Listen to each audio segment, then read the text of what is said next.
It's Simon Zutshi here, and in this video, I want to share with you what I believe are the recession-proof property investing strategies. We're going to talk about what happens if we have a property market crash in 2022 and 2023 caused by the recession. And I'm going to share with you the 3 criteria which you should use to check your investing strategies to make sure they are recession-proof. So my name is Simon Zutshi. I'm the author of Property Magic, the Amazon #1 property bestseller. I'm the founder of the Property Investors Network, which is the largest network of meetings around the UK, 50 meetings every month, and now expanding internationally as well. And I've been investing in property myself since 1995. My first student HMO was in 1998. And I started teaching people like you how to be successful investors since 2003. Now, what that means is I've been teaching people how to be successful investors for almost 20 years. What that means is I've been teaching during the boom of the mid 2000s, in the crash of 2008 and 2009, and then the rising market. And now we've got the situation where no one's quite sure what's going to happen to the property market. Some people think the property market is going to crash in 2022 because of rising interest rates, because of going into recession. However, I personally don't think that's going to happen. Let me tell you why. You see, the UK has an incredibly high demand for accommodation. The government believe we need about 300,000 new homes every single year, and yet we're only building about 200,000 homes a year. So whilst that sometimes you have high supply, high demand, etc., and that causes the prices to fluctuate, the underlying trend in the UK is up because of this shortage of accommodation. We live on this small island with a limited amount of space and an increasing population. So over the long term, property prices go up. However, we know property is a cyclical market, prices go up and they come down. So occasionally prices come down, as they happened in 2008, 2009. Now, what's happening right now is this recession. We've got really high inflation. It means many people do not have lots of extra spending money in their pocket. So they spend less money on goods and services, which means that businesses don't make as much money. They have to contract. They have to make some people unemployed. And obviously, some people might struggle to pay their mortgages if they don't have a job. You have people who are still in work who are having these rising interest rates, and that means everyone's paying more for their mortgages. They're also paying more for the groceries in the supermarket. They're paying more for all their energy costs, and a lot of people are going to struggle financially, and again might decide they can't afford their homes and put them on the market. Add that to all of the landlords who are seeing rising interest rates, high energy costs.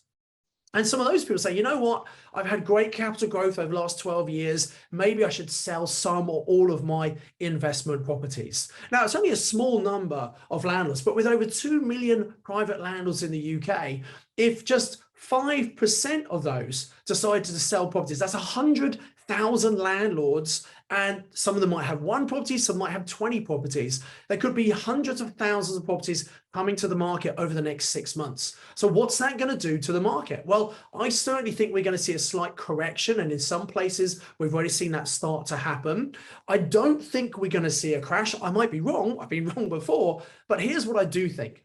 I think a lot of landlords who remember the crash in 2008, 2009, I think some of those people are going to be fearful that the market could crash.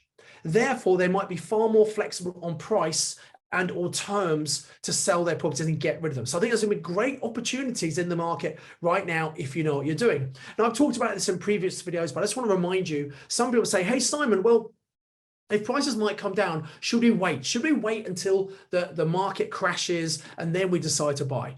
Well, you know, in theory, that's a great idea, but no one knows when the market, if it's going to hit a bottom.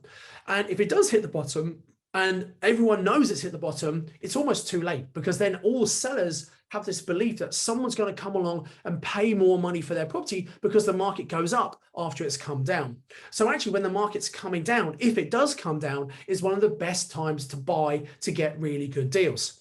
Now, you might say, well, hang on, if I buy now, I'm buying here, maybe in 6 or 12 months later, the property is worth less money. Haven't I lost money? Well, no, you haven't lost any money unless you sell that property. If you follow the golden rules I talk about in Property Magic, particularly number 2, 3, and 4. Number 2 is we buy in an area of strong rental demand. There's got to be really strong rental demand so we know we can rent it out. Rule number 3 is we always want to make positive cash flow. So that means at the end of each month, after paying the mortgage, the insurance, and the extra costs, there's always profit left over. Only buy things that give you cash flow. And number 4 is we're buying for the long term. So if you're holding for the long term, and we know we can rent it out, we know we're going to make cash flow, it doesn't matter if values come down short term. Now, it takes some confidence and some guts to do that, but I promise you, because I remember this during the last crash, if the market does crash, it's going to be one of the best times to buy, as long as you know what you're doing and as long as you're holding long term and you know you can rent it out and it makes positive cash flow. So, I know it's difficult to understand that, but, most of the people who are putting out YouTube videos and teaching other people, they weren't even investing themselves during the last crash, let alone teaching other people. So they often don't know what's going to happen and how to cope with that. So it's really important you plug into people who've been here before and done this before. Now, with this in mind, what are some of the best recession-proof property investing strategies? So I've got 3 criteria I think you want to check the strategies you're doing to make sure that they're going to work in a recession. First of all, we have to think, is there really good demand? There's got to be really good demand. This links to my golden rule number 2, by the way, but it's the first criteria. There's got to be strong demand. Some things are going to have better demand than others, and I'll give you some examples later on. The second criteria is this property must make not just good cash flow, but very high cash flow. So you want strategies that are going to give us really high cash flow. That means that if interest rates go up or if energy costs go up and we're paying the bills, we can cover those rises because we're making so much profit from those property deals. And then the third criteria that might seem to slightly contradict the second one is we want to make sure that these properties we're renting out still represent good value for money for the tenants, for the people who are going to live in those properties. Because in times of recession, when times are hard, people pull their belts in, they need to save money, and we need to make sure we're offering an affordable alternative. Now, let's think about that for a moment. So lots of people who might be living on their own in a small studio or apartment, they're not only paying rent, but they're also paying energy costs and all the utility bills as well. So it's costing a lot of money to live on their own. So those people have 2 choices. One choice, maybe they could move back home and move in with mum or dad. Now, that may not be a practical solution because maybe mum and dad live in a different city to where they work, or maybe mum and dad don't have the space for them, or maybe mum and dad really don't want them to move back. But it's one thing that people do to save money, they move back home. The other thing people do is rather than living on their own, they decide to share with other people. So maybe they've got a partner, they move in, or a friend, they move in and they split the cost between them, or they move into a shared house, what we call a house of multiple occupation, an HMO. Now, HMOs are one of my favorite strategies because people on my mastermind program, it's one of the many strategies we teach them. And it's a very popular strategy because it's a very quick way to replace your income. A good HMO should make you at least £1,000 profit per month. That's not rental income, that's profit after all the expenses. So you don't actually need many HMOs to replace your income. Now, I want to just caveat that statement by saying at the moment in the UK, in many parts of the UK, there is an oversupply of HMOs. So that contradicts rule number 1, which is there must be really good demand, right? However, I'm not talking about you doing average HMOs. There are lots of those available. I'm talking about you doing high-end HMOs, otherwise known as co-living. So this is where you have a really fantastic looking property. It's very functional. It's very good for people to use. People like living there, and you create a real community. So it's not just a room in a shared house. They're coming into a community where people eat together, they might work together, they have co-living, co-working spaces, you have large kitchen diners, people often cook together, and you have this real community. And when you have this community, people don't want to leave. So you have longer tenants, you have less void periods, and this co-living is a much higher standard than the average HMO. Because there are lots of average HMOs out there, landlords often compete on price. So yes, if someone wants to save money, they can go and find a cheap property to live in by an average HMO. But that doesn't help you. Remember, the second criteria for you is you want to make really high cash flow. So by having a high-end HMO, there are always some discerning tenants who want better quality accommodation. And actually, living in a high-quality HMO is still cheaper than them living in an apartment on their own where they have to pay all the bills. And in fact, they probably have more space living in a co-living property, a high-end HMO, than they would if they're living on their own, even if some of that space is shared, obviously. So I believe that if you do HMOs in the right way, high-end, high quality, where you should be getting 20 to 30% more rental income than other HMOs, it's a great strategy for you because there's lots of demand for high-end HMOs. Secondly, they make you very high cash flow. Thirdly, it's still cost effective for your tenants. So high-end, high quality co-living HMOs is definitely one recession-proof strategy in my mind. Now, another recession-proof strategy, which might seem a bit strange, but I want to talk you through the logic on this, I believe is actually serviced accommodation, otherwise known as short-term lets or Airbnb. So think about it.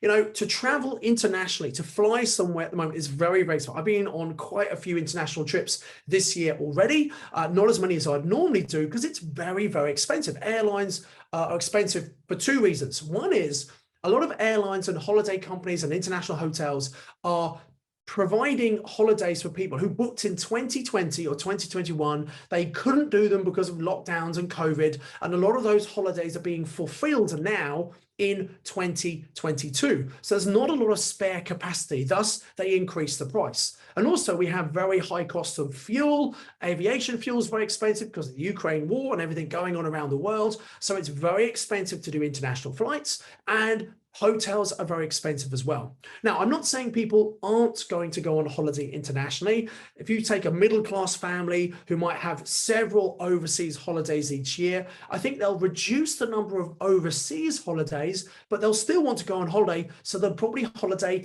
in their home country. In the UK, we call this a staycation. So instead of going away, someone stays in their own home, and instead of going to a hotel, which can be quite expensive, what they do is they go to some an Airbnb or unit, and maybe they go with friends as well. And actually, if you have two couples going away for a long weekend, or a family going away with kids, it's far more cost effective to have a larger Airbnb unit instead of having separate rooms in a hotel. So it can be more cost effective. And also, I think with some people are still worried about COVID, the idea of being in a hotel sharing lots of people is not as safe as being in a property that's been cleaned thoroughly before you went and is cleaned thoroughly when you leave. So there may be less germs and less chance of contamination, etc. And the most important thing when money is tight and people still want to go and have a holiday, a staycation in the UK is going to be far more cost effective than staying in a hotel in the UK or indeed traveling overseas. So I think staycations, I hear they're here to stay. Now remember, when you do short-term lets, you have a much higher rental income, but you don't have the property full all the time. There's going to be some time between tenants. And some months you might have very close to 100% occupancy. Some months you might be only down at 40, even 50. The important point here is when you do a serviced accommodation unit, you want to make sure that the average occupation is about 70%. So 70% is what you should aim for. And by the way, when you're doing your numbers to check does a deal work, it must break even at 50% occupation. So you can work out what the average room rent's going to be. You can work out what the how much the bills are going to be, and the occupancy at 50%. If it doesn't make money at 50%, it's not a good enough deal. So go and find another deal instead. So these are the two recession busting strategies: high-end HMOs and serviced accommodation. I think they're going to be good for the next couple of years at least because of the high demand for them, the high profit for you, but still because they're affordable for your tenants that come into those properties. So I do hope that has been useful for you. I hope it's been inspiring. I'm doing some complimentary training about some of these strategies. So I encourage you to click on the link below this video. And by the way, if you like the video, please like it, maybe subscribe to make sure you get them on a regular basis. And also put a comment below. I'll come and answer as many comments as I can. And sometimes the questions in the comments give me ideas and inspiration for new videos. So if you've got questions or comments, do put them in the comments below. And I look forward to sharing information with you in the next video. Come and join me on this live online training where I'm talking more about high-end HMOs and how you can have those in your portfolio. It doesn't matter if you're already investing in property or completely new to property. There are different ways you can get into this kind of strategy and start creating income, extra income every single month before the end of before the end of this calendar year. So take action right now. Come and register the training, and I'll see you in the next video. I do hope you got massive value from watching this YouTube video. I'd encourage you to click on the link below to come and do the online training with me. And I've got another video lined up for you, which I think is also going to be really useful that you should watch once you've registered for the online training with me. So invest with knowledge, invest with skill. I'll see you very soon.